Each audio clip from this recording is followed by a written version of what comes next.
Peace and shalom, Israel. Before we start the lesson, hit the notification button because we upload lessons every week and I don't want you to miss a single one of them. Like, comment, subscribe, and if there's a topic you would like for us to cover, we'll see what we can do. So until next time, cue the music.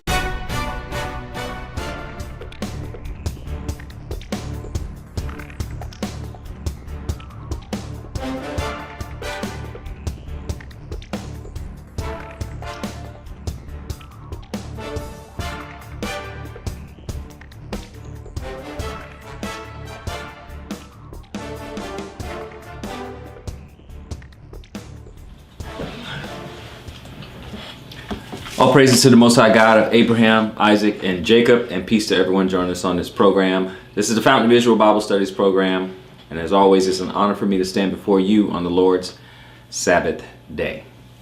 So today our lesson will be entitled, The Work, the Way, and the Remnant. The Work, the Way, and the Remnant. Now the reason I title it as such is because there is a great work out there, and obviously we know that our belief is the way, right? But there's only going to be a remnant that's going to come to this to teach and to labor in this, and there's only going to be a remnant that is saved. I mean, the Bible refers to the believers, the followers of Christ, as a little flock. So it's not going to be a lot of people. Not only does the Most High use only a few people to complete his work, at the end of the day, only a few compared to everyone in the world over time, over the last 6,000 years, only a few will make it in because the way is narrow. Not many people want to go the way that it is prescribed in the Bible. Many people will not go the narrow way because there's so many things. There's something you have to do, a lot of self-reflection. You have to have a lot of self-discipline. You have to have a lot of faith. You have to have a lot of discernment. And not everyone's going to have these type of things. Not everyone's going to display these qualities because not everyone, people are self-willed, okay? There's a lot of ego and a lot of self-will. So many people will not go the way that is instructed for them to go. You can see that in the world. Everyone, we reason in logic, we reason within ourselves. And we create our own righteousness. We make our own rules and say, well, this is what you need to do. And this is what's true for you is true for you. What's true for me is true for me. Okay. It'll all be settled up at the end. But the lesson is the work, the way, and the remnant. And we're going to deal with some of that right now. Join me over in Matthew chapter 9. And I'm going to start at verse 35.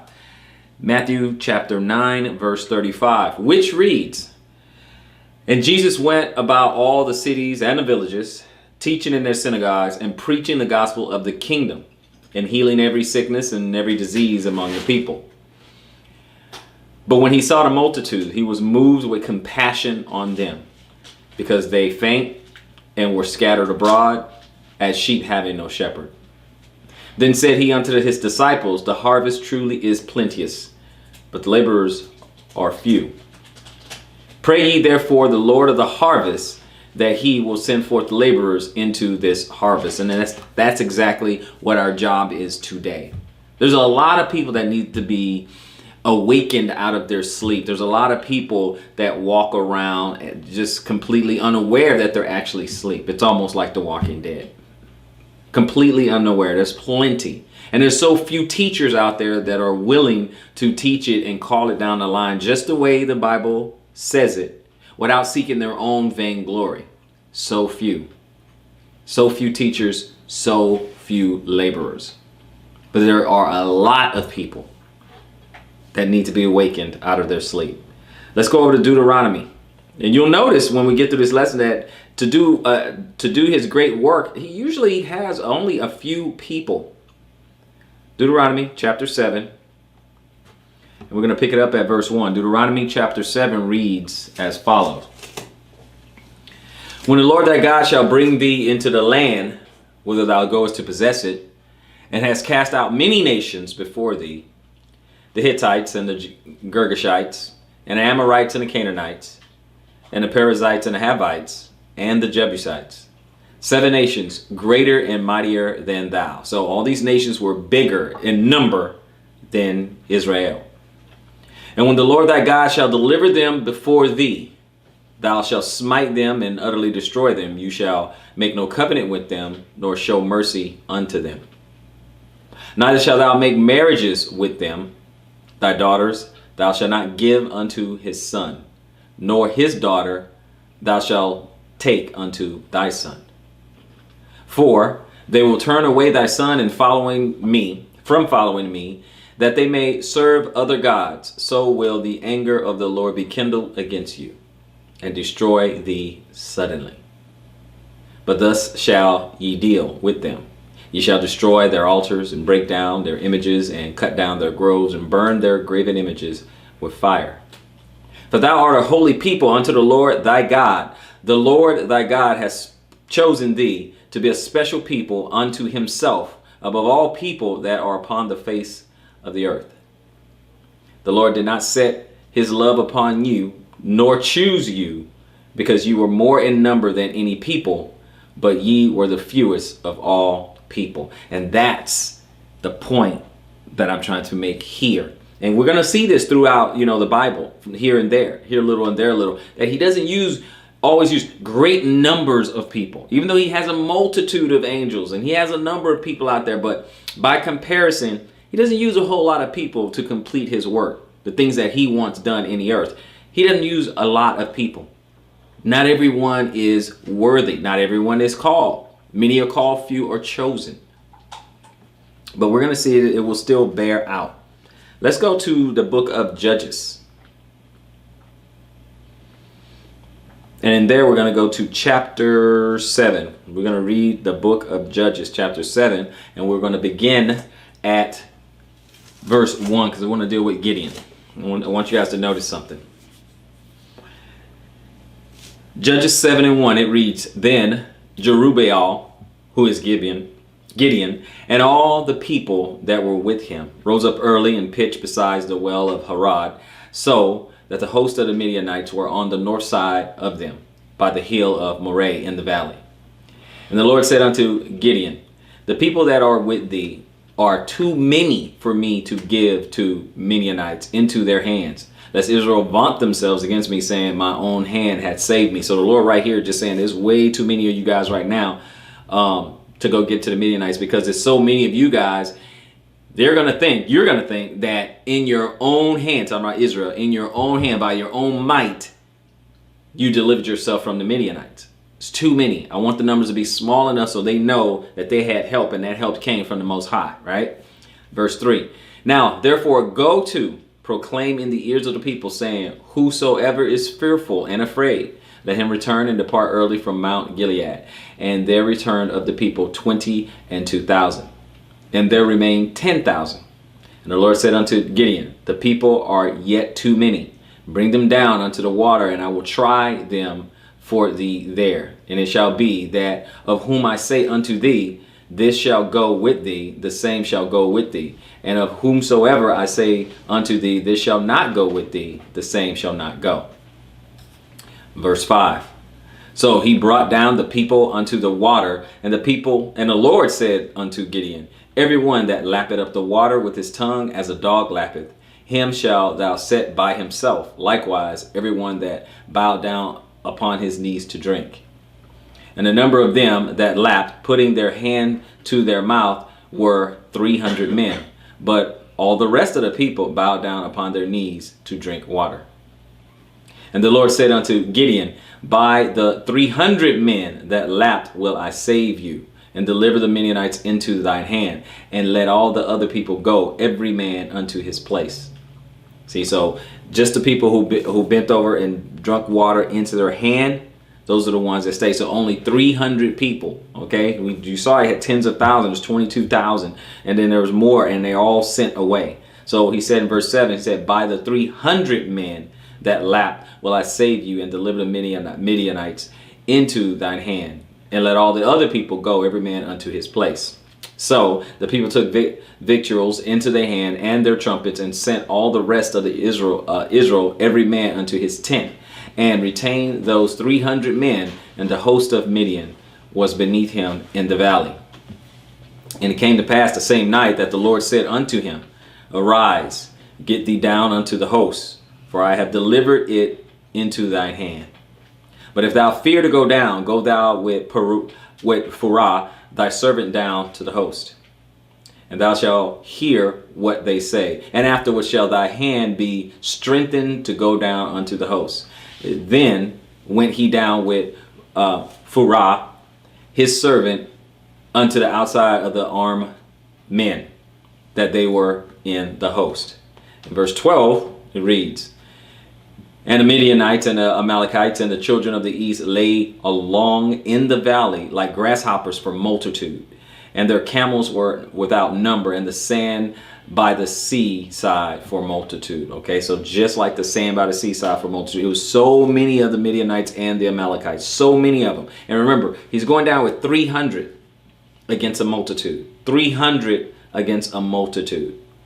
Okay, verse 13. And when Gideon was come, behold, there was a man that told a dream unto his fellow and said, Behold, I dreamt a dream, and lo, a cake of barley bread tumbled into the host of Midian and came unto a tent and smote it that it fell and overturned it, that the tent lay along. And his fellow answered and said, This is nothing else save the word of Gideon, the son of Joash, a man of Israel. For into his hand has God delivered Midian and all the host. And it was so, when Gideon heard the telling of the dream and the interpretation thereof, that he worshipped and returned into the host of Israel and said, Arise, for the Lord has delivered into your hand the host of Midian. And he divided the 300 men into 3 companies. And he put a trumpet in every man's hand, with empty pitchers and lamps within the pitchers. And he said unto them, Look on me, and do likewise. And behold, when I come to the outside of the camp, it shall be that as I do, so shall you do. So he just look at me when I give you guys the signal. Then you come charging in. Do what I do. Okay, whatever I do, that's what you do. Verse 18.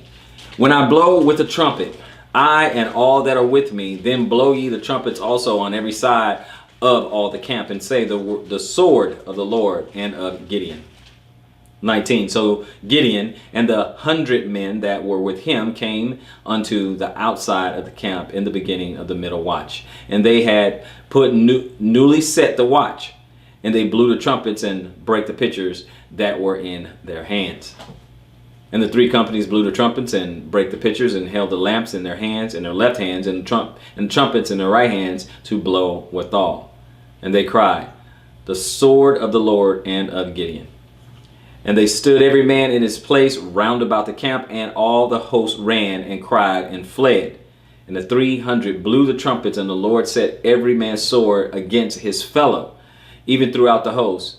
And the host fled to Bethshittah and Zerorath, and to the border of Abel-Meloah, excuse me on that, and Tabath. 23. And the men of Israel gathered themselves together out of Naphtali and out of Asher and out of Manasseh, and pursued after the Midianites. And Gideon sent messengers throughout all Mount Ephraim, saying, Come down against the Midianites, and take before them the waters unto Beth-Baroth and Jordan. Then all the men of Ephraim gathered themselves together, and took the waters unto Beth-Baroth and Jordan.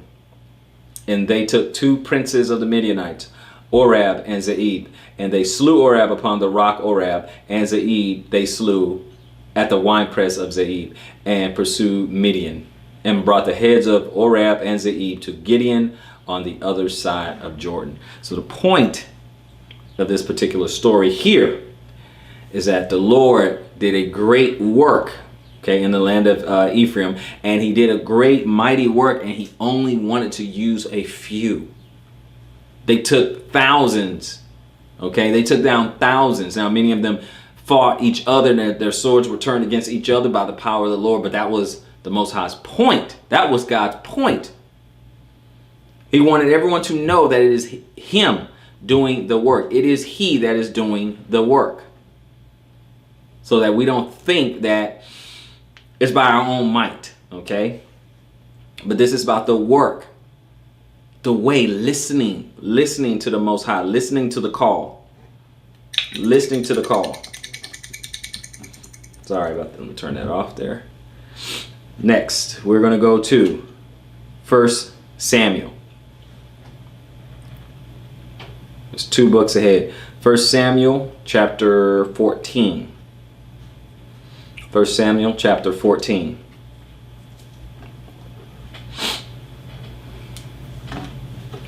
Turn my phone off real quick. 1 Samuel chapter 14.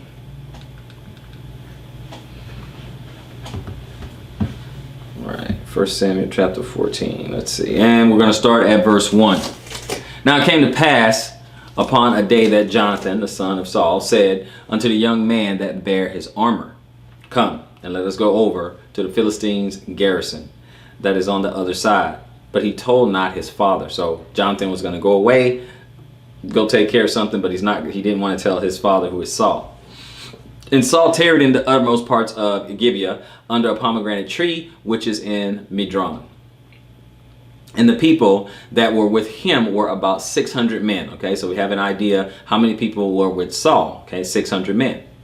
And Ahiah, son of Ahitub, Ichabod's brother, the son of Phinehas, the son of Eli, the Lord's priest in Shiloh, wearing an ephod, and the people knew not that Jonathan was gone. Okay, so Jonathan snuck off by himself. He's about to go take care of something. We're going to look here. Verse 4, and between the passages by which Jonathan sought to go over unto the Philistines' garrison, there was a sharp rock on the other side, and a sharp rock on the other side, and the name of the one was Bozez, and the name of the other was Saneh. The forefront of the one was situate northward over against Mishmash, and the other southward over against Gibeah. And Jonathan said to the young man that bears armor, Come, and let us go over unto the garrison of these uncircumcised. It may be that the Lord will work for us, for there is no restraint to the Lord to save by many or by few. He said it doesn't even matter to the Lord, is what Jonathan is saying. And his armor bearer said unto him, Do all that is in thy heart, turn thee. Behold, I am with thee according to thine heart. Okay. So he's go ahead and pledging his loyalty. He's telling, I'm loyal. Where you go, I go. Okay. If you're ready to go over there, hey, I'm with you. Verse 8. Then said Jonathan, Behold, we will pass over unto these men, and we will discover ourselves unto them.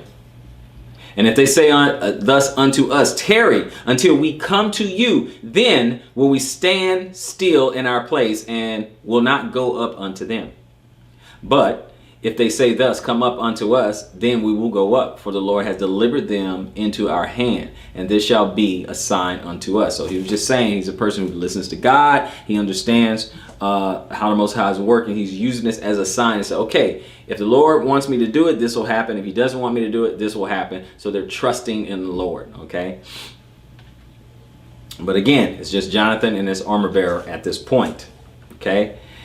11, and both of them discovered themselves unto the garrison of the Philistines, and the Philistines said, Behold, the Hebrews come forth out of the holes where they had hid themselves. And the men of the garrison answered Jonathan and his armor bearer and said, Come up to us, and we will show ye a thing. And Jonathan said unto his armor bearer, Come up after me, for the Lord has delivered them into the hand of Israel. I have to see. This is they're just brave, you know. Okay, the Philistines, look, historically they're enemies. Okay, so he's just saying, look, I'm just going to go ahead, stand up. We're going to be out in the open where they can see us. So if they see us and they bid us to come near to them, that means the Lord has delivered them unto me. Okay, if they tell us to get on out of here, then okay, we'll leave them alone. But I just find it interesting. This is a lot of valor here. And that first slaughter with Jonathan and the armor bearer made was about 20 men, within as it were a half acre of land, which a yoke of oxen might plow. So Jonathan and the armor bearer just killed 20 men, slaughtered 20 men. He uses a few, the Most High uses a small few, a remnant. See, I don't want you guys to miss the point. He uses just a few, a remnant, to do this great work, right? And Jonathan climbed up upon his hands and upon his feet, and his armor bearer after him, and they fell before Jonathan, and his armor bearer slew after him. And the first slaughter which Jonathan and his armor bearer made, was about 20 men, within as it were a half acre of land, which a yoke of oxen might plow. And there was a trembling in the host in the field among the people, the garrison and the spoilers. They also trembled, and the earth quaked. So it was very great trembling, in that it was very great trembling.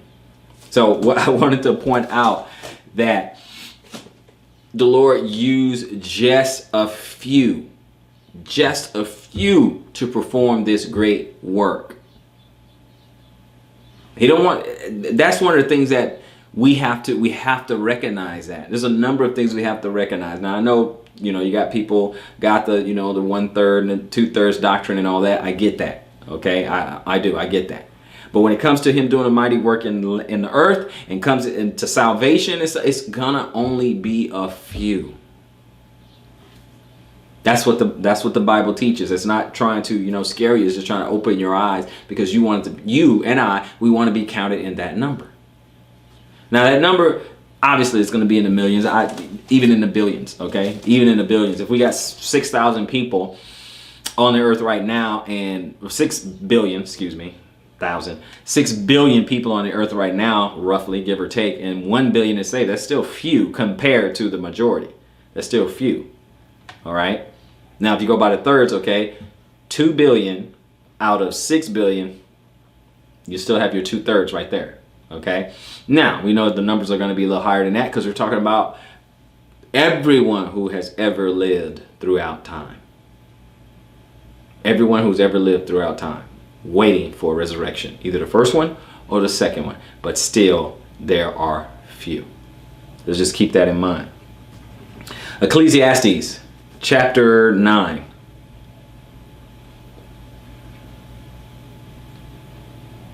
Ecclesiastes chapter 9. And I'm going to pick it up at verse 13.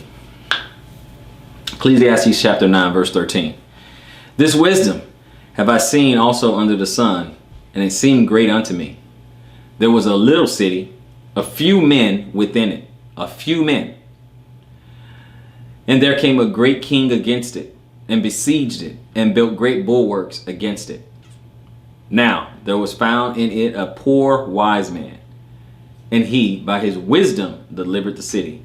Yet no man remembered that same poor man. Then said I, wisdom is better than strength. Nevertheless, the poor man's wisdom is despised, and his words are not heard. One poor wise man in a city. He's just telling the story that he knew. One small city, great king and his army comes to besiege it, to attack it, to take it over. And one wise man, through his wisdom, was able to save the city. He's only going to use a few. Only going to use a few, because so many will go astray, will fall, will not continue the walk that they started. Let's go to 2 Corinthians chapter 12.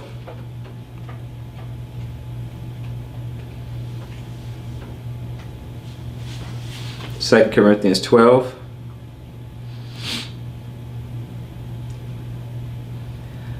Starting at verse 1, then we'll skip around a little bit. Verse 1 reads this way. It is not expedient for me, doubtless, to glory. I will come to visions and revelations of the Lord. Okay, so I'm going to jump to verse 6 at that point. Okay. For though I would desire to glory, I shall not be a fool. For I will say the truth, but now I forbear, lest any man should think of me above that which is seeth me to be, or that he heareth of me. I don't want someone to think more of me than they ought. And I don't want to think of myself more than I ought. Verse 7.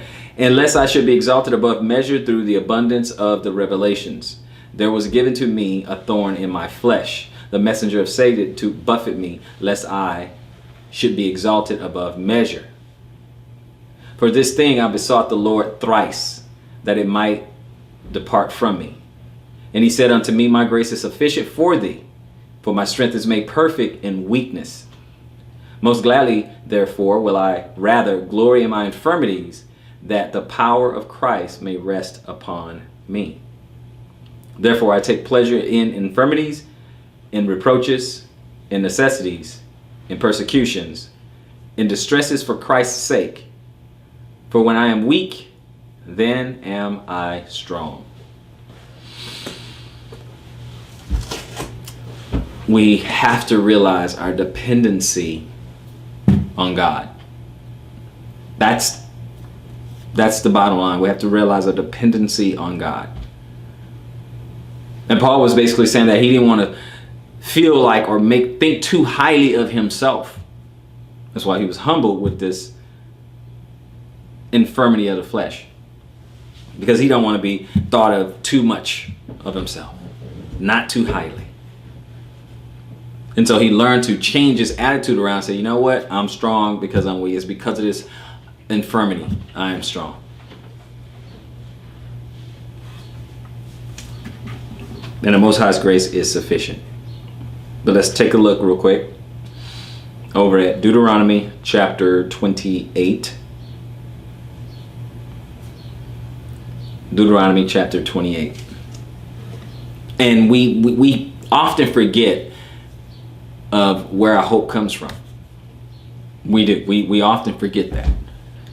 The day that we get caught up in the day-to-day, and we don't realize that without him, we're not that strong. We think we are, but we're not. We take for granted that people are being chosen all the time. And we take for granted that, hey, our spot can be taken. If you look at Lazarus and the rich man's, there's some switch positions. Positions have been switched. So we're Deuteronomy 28. Let's get to verse 58.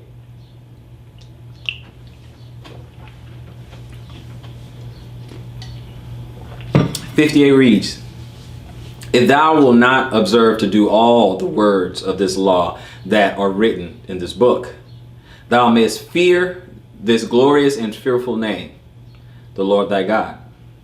Then the Lord will make the plagues wonderful, and the plagues of thy seed, even great plagues, and a long continuance, and sore sickness, and of a long continuance. Moreover, he will bring upon thee all the diseases of Egypt, which thou was afraid of, and they shall cleave unto thee. Also every sickness and every plague, which is not written in the book of this law, then will the Lord bring upon thee until thou be destroyed. And yet shall be left few in number, right there, emphasis. And yet shall be few in number, whereas ye are the stars of heaven for multitude, because thou wouldest not obey the voice of the Lord thy God. And it shall come to pass that as the Lord rejoice over you to do you good and to multiply you, so the Lord will rejoice over you to destroy you and to bring you to naught. And ye shall be plucked from off the land whither thou goest to possess it. And that's what's happening. That's what has happened, guys. That's what happened.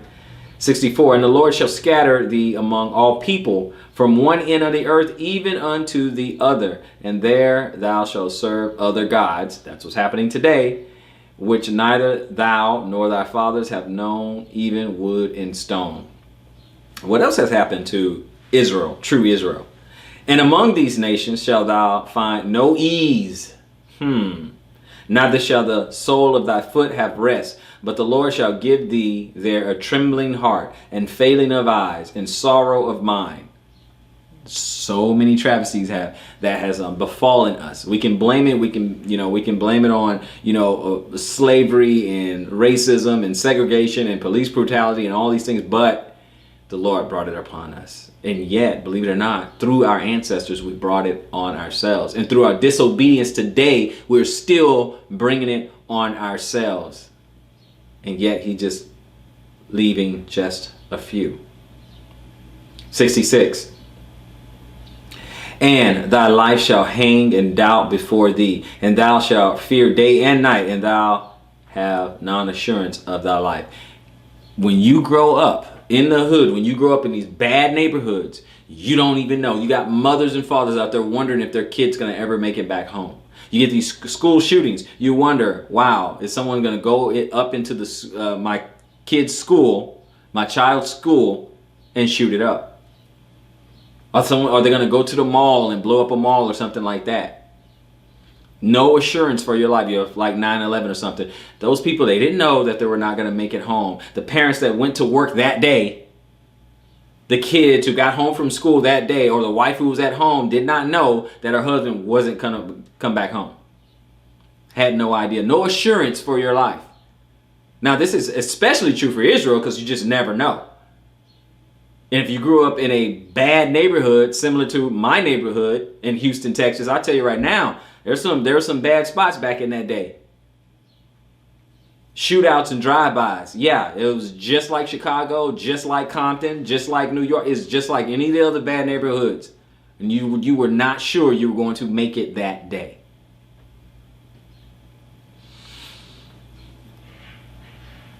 And thy life shall hang in doubt before thee, and thou shalt fear day and night, and shalt have none assurance of thy life.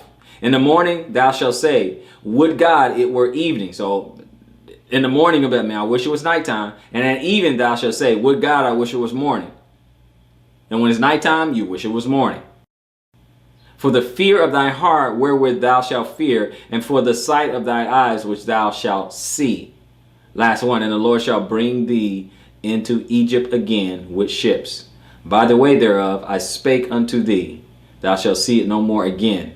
And there ye shall be sold unto your enemies for bondmen and bondwomen, and no man shall buy you or redeem you. And where they were at the time of this writing, you don't need a ship to get to Egypt.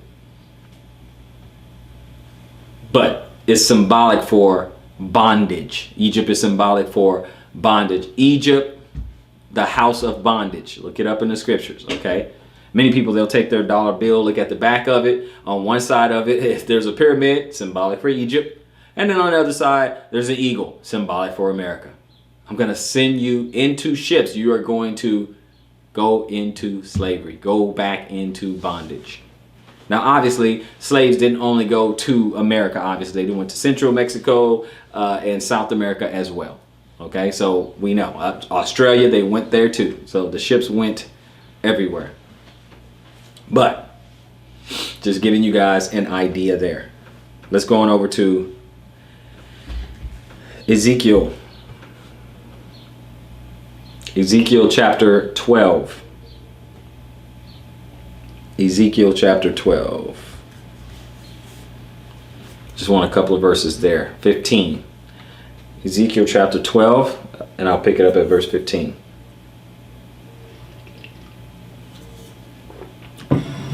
And they shall know that I am the Lord when I shall scatter them among the nations and disperse them in the countries. But I will leave a few men, what?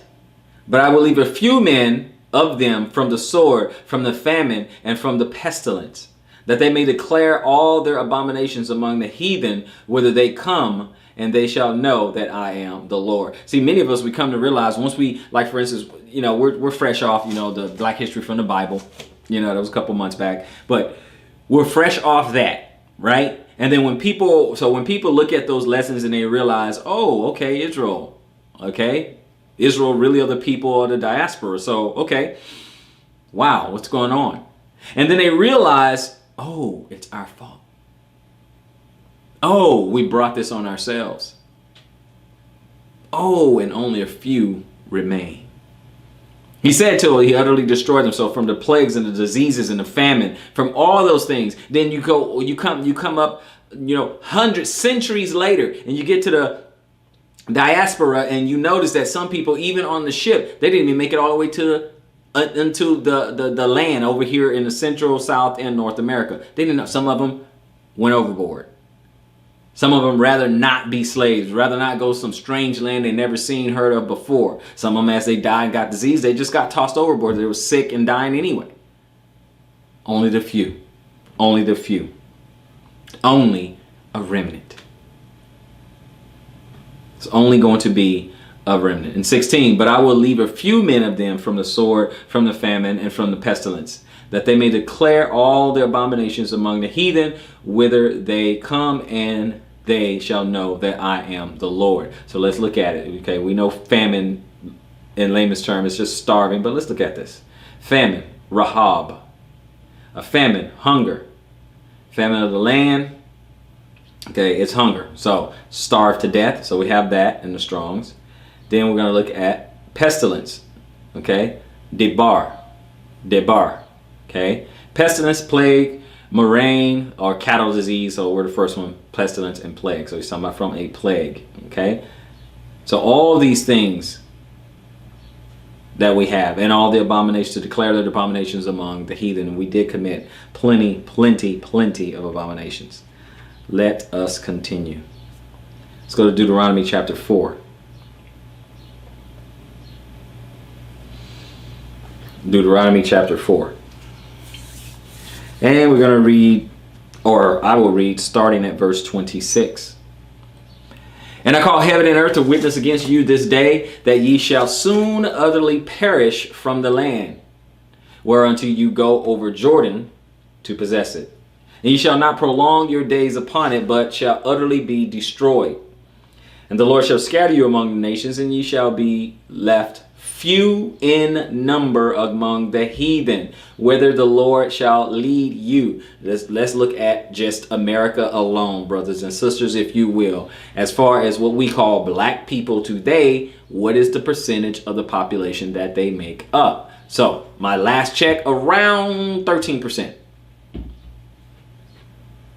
Black people, or black Americans, obviously we call Israelites, they make up about 13% of the American population.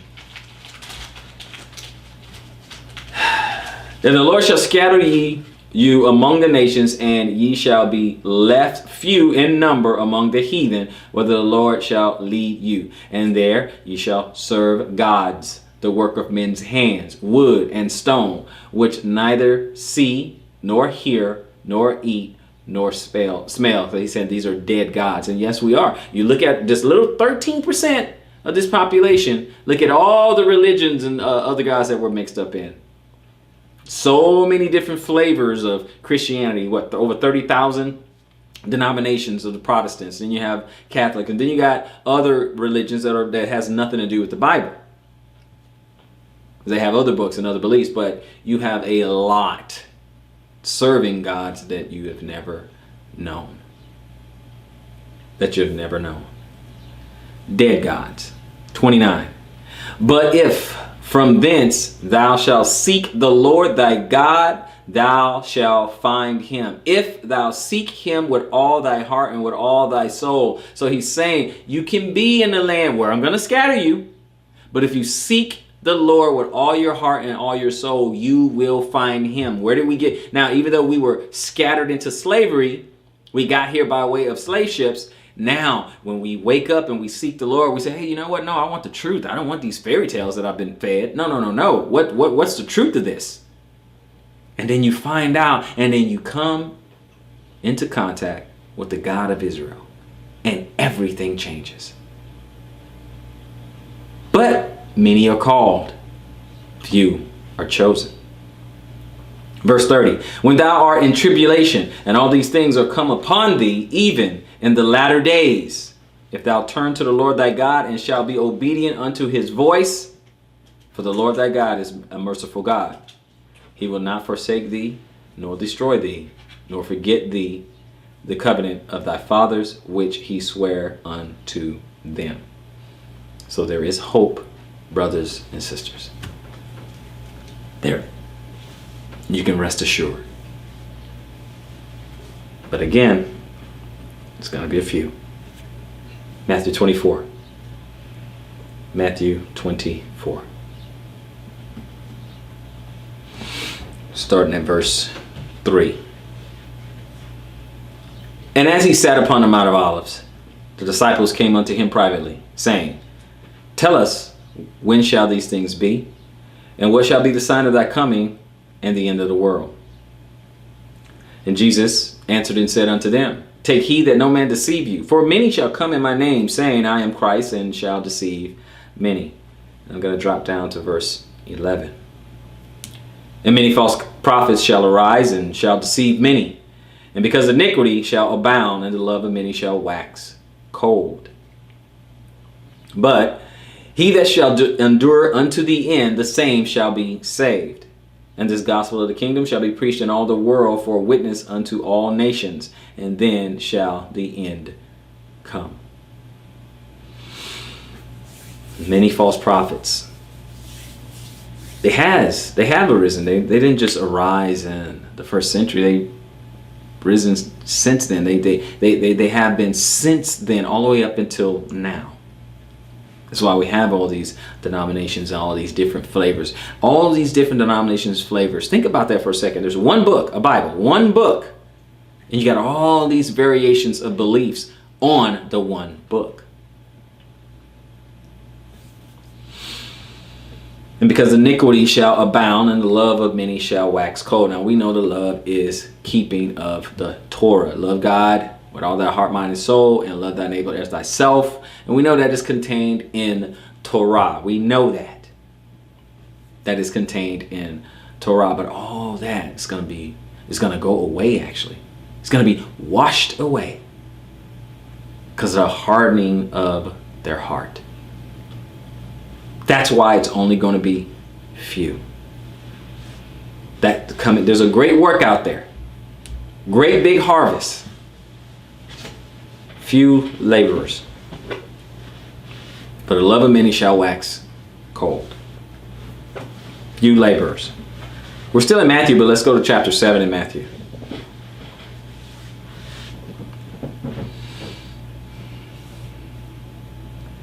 Start at verse 13. Enter ye in at the straight gate, for wide is the gate and broad is the way that leadeth to destruction, and many there be which go in thereat. Because straight is the gate and narrow is the way which leadeth unto life, and few there be that find it.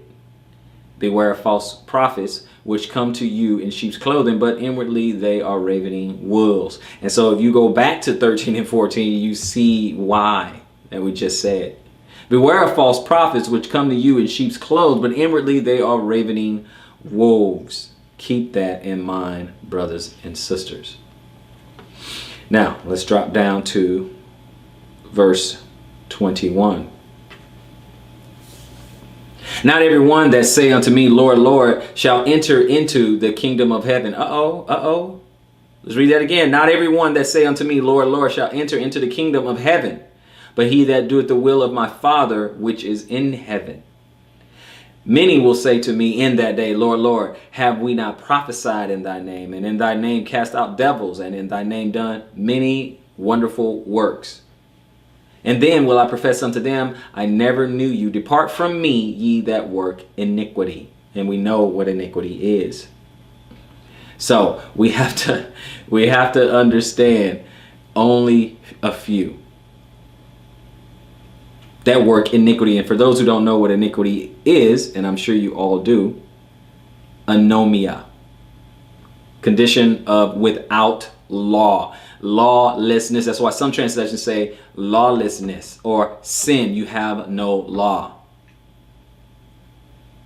Iniquity, because of ignorant of, you either breaking it because you're ignorant, or B, because of violating it. You are violating it. Contempt and violation of the law. Iniquity, wickedness, sin. In other words, sin. He's saying, get away from me, lawbreakers. Get away from me.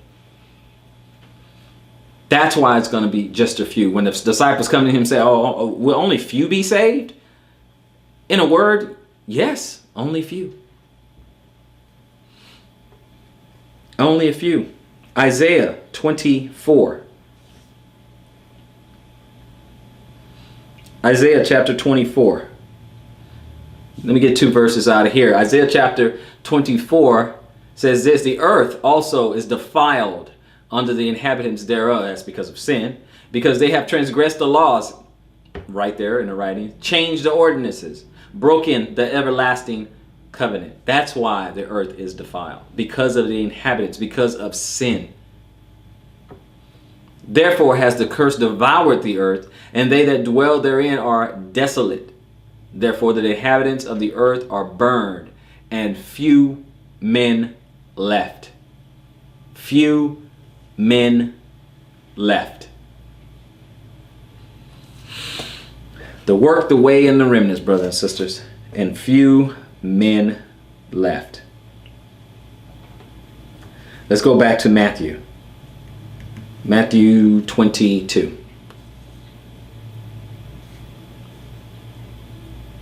Matthew 22. And I'll pick it up at verse 1. And Jesus answered and spake unto them again by parables, and said, the kingdom of heaven is like unto a certain king, which made a marriage for his son, and sent forth his servants to call them that were bidden to the wedding, and they would not come. Now I want you guys to pay attention. Again, he sent forth other servants, saying, tell them which are bidden, behold, I have prepared my dinner, my oxen, my fatling are killed, and all things are ready. Come unto the marriage. Okay, so he's trying to get people to come to the marriage. But they made light of it and went their way, one to his farm, another to his merchandise. So one to his farm, one went to his store. In verse 6, and the remnant took his servants and entreated them despitefully and slew them.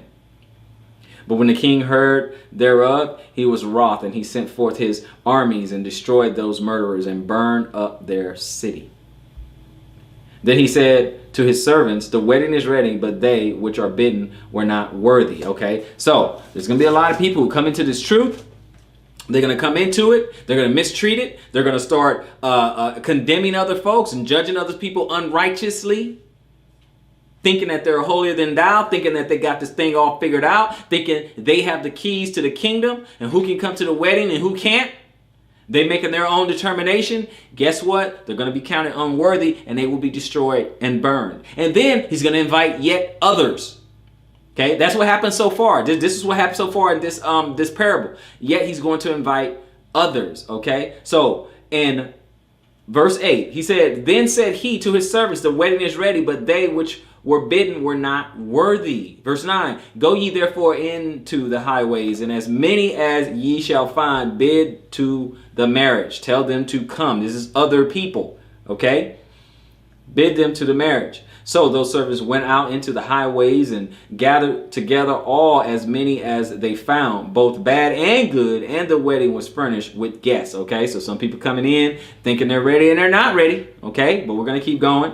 All right, some were ready and some were not, both good and bad. And when the king came in to see the guests, he saw there a man which had not on a wedding garment. So he wasn't ready. He didn't have righteousness, trying to sneak in, trying to be a part of this thing. And he said unto him, friend, how camest thou in hither not having a wedding garment? And he was speechless. Then said the king to the servants, bind him hand and foot, take him away, and cast him into outer darkness. There shall be weeping and gnashing of teeth. There shall be weeping and gnashing of teeth. Why is that? Why is that? So 14 answers the question. For many are called, but few are chosen. This is why I keep banging on saying, gotta be ready, gotta be ready, gotta be ready. I'm saying it to myself too, so I can hear myself. I can rehearse it in my ears. I teach it so I can learn it. I learn it so I can teach it. There's an endless cycle. Endless cycle. For many are called, but few are chosen. So are you going to live it? Because there's only going to be few.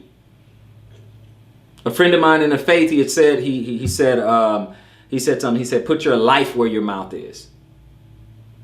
Put your life where your mouth is. Because there's only going to be few anyway.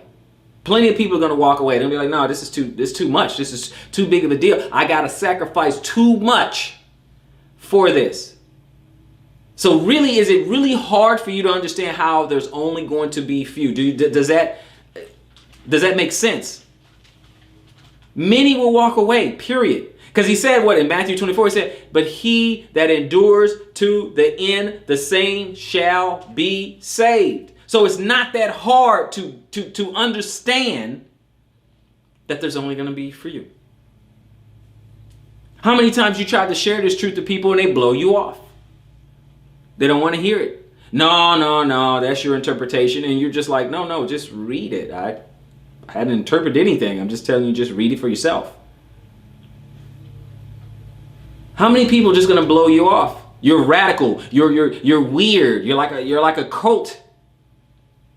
And all you're doing is reading. Here a little, there a little. That's all you're doing. Many people, they get convicted in their soul. They blame it on something else, but they're convicted because the light bulb actually comes on. And so they consider the implications and they're like, wait a minute. And they just decide, no, I don't want to do that. And so they just push back on you. They go kicking against the goat on you.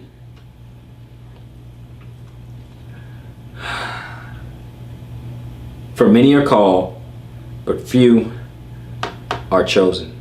Luke 12. Luke chapter 12.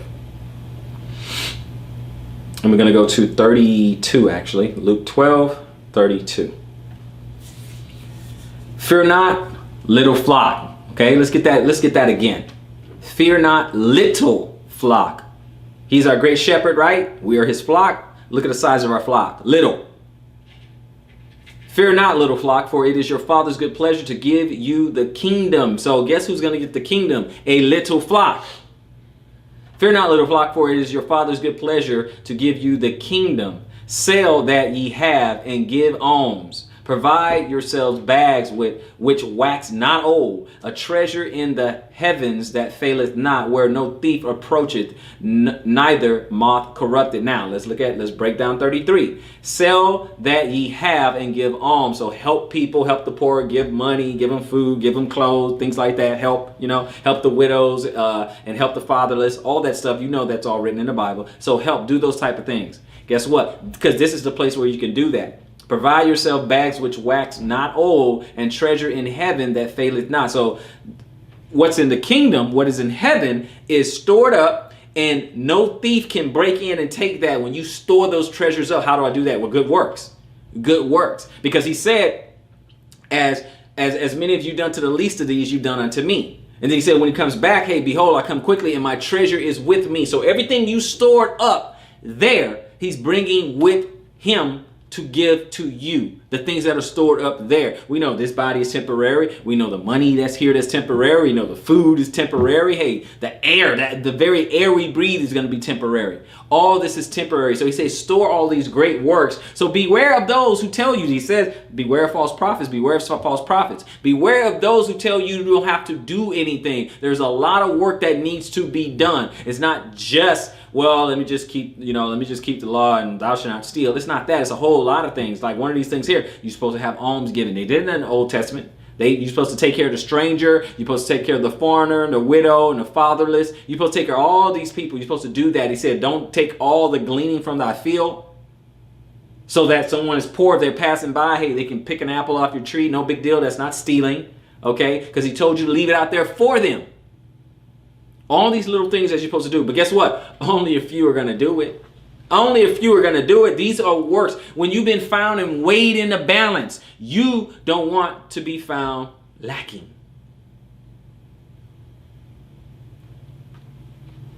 But only few are going to do it. It doesn't matter. Only a few are going to do it. Let's continue reading. He said, so in 33, sell that ye have and give alms, provide yourself bags which wax not old, a treasure in the heavens that faileth not, where no thief approaches, neither moth corrupted. For where your treasure is, there will your heart be also. Let your loins be girded about, and your lights burning. And ye yourselves like unto men that wait for their Lord, when he will return from the wedding, that when he cometh and knocketh, they may open unto him immediately. They may open unto him immediately. Blessed are those servants whom the Lord, when he cometh, shall find watching. Verily I say unto you, that he shall gird himself and make them to sit down to meat, and will come forth and serve them. 38. And if he shall come in the second watch, or come in the third watch, and find them so, blessed are those servants. He says, so when he shows up and you are ready, that's who's blessed. The people who are actually ready for this, ready for his coming, expecting him and acting as such. Those are the ones that are blessed. And this know, that if the good man of the house had known what hour the thief would come, he would have watched and not have suffered his house to be broken through, meaning he would have been ready. But ye therefore ready also, for the Son of Man cometh at an hour when ye think not. Okay, so when you come in also, just like somebody who knew a thief was coming, he was ready. You need to be ready. He's just saying he's going to come when it's unexpected, but that's okay. Only if you's going to do it. Only if you will endure this. Let's go to the next chapter. Luke chapter 13. Luke chapter 13. And this one I will pick up at verse 23. Because here's a straight up question. He said, verse 23, he said, then said one unto him, Lord, are there few that be saved? And he said unto them, strive to enter in at the strait gate. For many, I say unto you, will seek to enter in and shall not be able. Wait a minute. Are we not letting that sink in for a minute? Let that marinate. Strive to enter in at the strait gate. For many, I say unto you, will seek to enter in and shall not be able. When once the master of the house is risen up and has shut the door, and ye begin to stand without, so you're standing on the outside, and to knock at the door, saying, Lord, Lord, open unto us. And he shall answer and say unto them, I know you not whence you are. He said, I don't know who you are. Where you even come from. I don't even know you. Then shall ye begin to say, when we have eaten and drunk in thy presence, and thou hast taught in our streets. But he shall say, I tell you, I know you not whence you are. Depart from me, all ye workers of iniquity. Let that sink in. 28. There shall be weeping and gnashing of teeth when ye shall see Abraham and Isaac and Jacob and all the prophets in the kingdom of God, and you yourselves thrust out.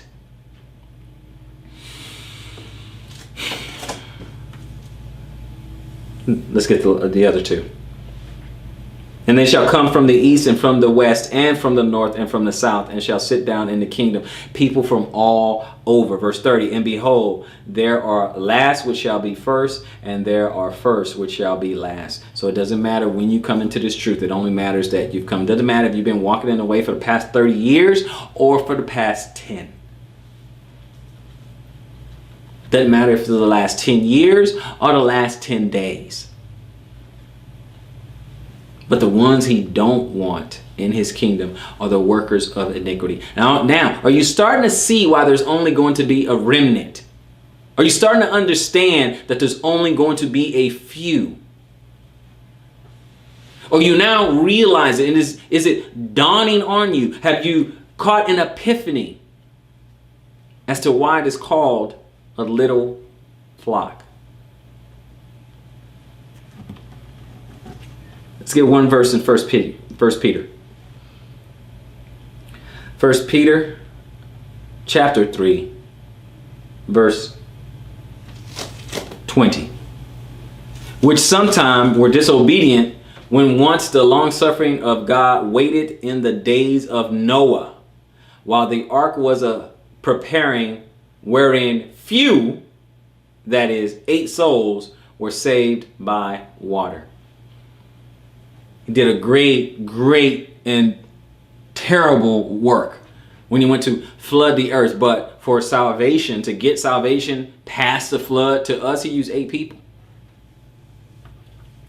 He used 8 people. Animals, he used 2 by 2, 7 by 7. Clean, unclean. And look what we have today. He used few to help save the many.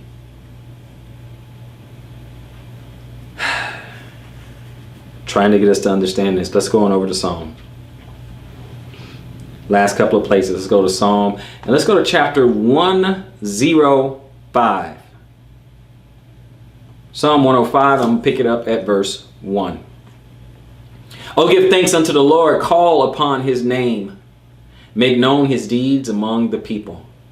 Sing unto him. Sing psalms unto him. Talk ye of all his wonderful works. Glory ye in his holy name. Let the heart of them rejoice that seek the Lord. Seek the Lord and his strength. Seek his face evermore. Remember his marvelous works that he had done, his wonders and the judgments of his mouth. O ye seed of Abraham, his servant, ye children of Jacob, his chosen. That's us. He's the Lord our God. His judgments are in all the earth. He had remembered his covenant forever, the word which he commanded to the 1,000 generations. Which covenant he made with Abraham and his oath unto Isaac, and confirmed the same unto Jacob for a law, and to Israel for an everlasting covenant. Saying, unto thee will I give the land of Canaan, the lot of your inheritance, when they were but a few men in number, yea, very few, and strangers in it. When they were few in number, very few, and strangers in it. When they went from one nation to another, from one kingdom to another people, he suffered no man to do them wrong. Yea, he reproved kings for their sake, saying, touch not my anointed, and do my prophets no harm. And do my prophets no harm. Just a few, when you were few in number, when you were small. This great nation of Israel comes out of Israel and 4 wives, 5 people. 5 people. Small. Noah, 8 people.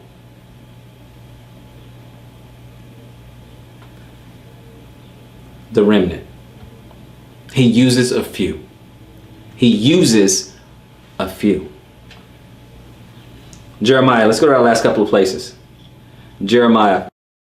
Count down to our last 3 places. Jeremiah chapter 42. Jeremiah chapter 42, and I'm picking up at verse 1. Then all the captains of the forces of Johanan, the sons of Kareah, and Jezaniah, the son of Hoshiah, and all the people from the least even unto the greatest came near, and said unto Jeremiah the prophet, let, we beseech thee, our supplication be accepted before thee, and pray for us unto the Lord thy God, even for all his remnant.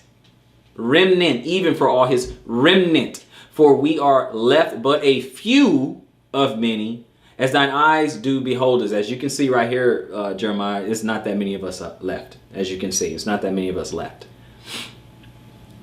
That the Lord thy God may show us the way wherein we may walk, and the thing that we may do. Then Jeremiah the prophet said unto them, I have heard you. Behold, I will pray unto the Lord your God according to your words. And it shall come to pass that whatsoever thing the Lord shall answer you, I will declare it unto you, and I will keep nothing back from you.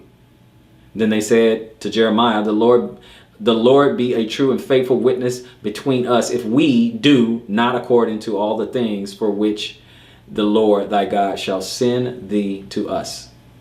Whether it be good or whether it be evil, we will obey the voice of the Lord our God, to whom we send thee, that it may be well with us when we obey the voice of the Lord thy God. And it came to pass after 10 days that the word of the Lord came unto Jeremiah. Now after 10 days, Jeremiah prayed, and the Lord answered him in 10 days. Okay. Then called he Johanan the son of Kareah, and all the captains of the forces which were with him, and all the people from the least even to the greatest, and said unto them, thus said the Lord, the God of Israel, which whom you sent me to present your supplication before him, if ye will still abide in the land, then I will build you and not pull you down, and I will plant you and not pluck you up. For I repent me the evil that I have done unto you. Because of the few, because of the remnant, because of the little flock, the Lord repented to do evil unto them. Let's go to our last two places. 1 John. Go to 1 John. 1 John. Okay, let me start at verse 8. 1 John 3, chapter 3, verse 8. He that committeth sin is of the devil, for the devil sinned from the beginning. For this purpose the Son of God was manifest, that he might destroy the works of evil. Whosoever is born of God does not commit sin. For his seed remaineth in him, and he cannot sin because he is born of God. In this, the children of God are manifest, and the children of the devil. Whosoever doeth not righteousness is not of God, neither he that loveth not his brother. For this is the message that ye had heard from the beginning, that we should love one another. All right, now let's go to Isaiah to finish out our last place. Isaiah chapter 35 and one verse. Verse 8. And a highway shall be there, and a way, and it shall be called the way of holiness, which is our faith. It's the way of holiness. The unclean shall not pass over it, but it shall be for those, the wayfaring men, though fools shall not err therein. You're not going to make it in by mistake. Only the real deal is going to make it in. Not going to make it in by mistake. This is a great work. A great work trying to teach this and trying to gird up yourselves and trying to build up and edify the body and trying to help others in the way. Trying to. The way and the remnant. This is the work, the way and the remnant. Many are called, but only few are chosen. Make sure you are a part of that number. If you have any questions that you have for us here at the ministry, please feel free to email foibiblestudies@inbox.com. foibiblestudies@inbox.com. Check the description box below. I hope you've been edified by this lesson. So until next time, search the scriptures and prove all things. Shalom, Israel.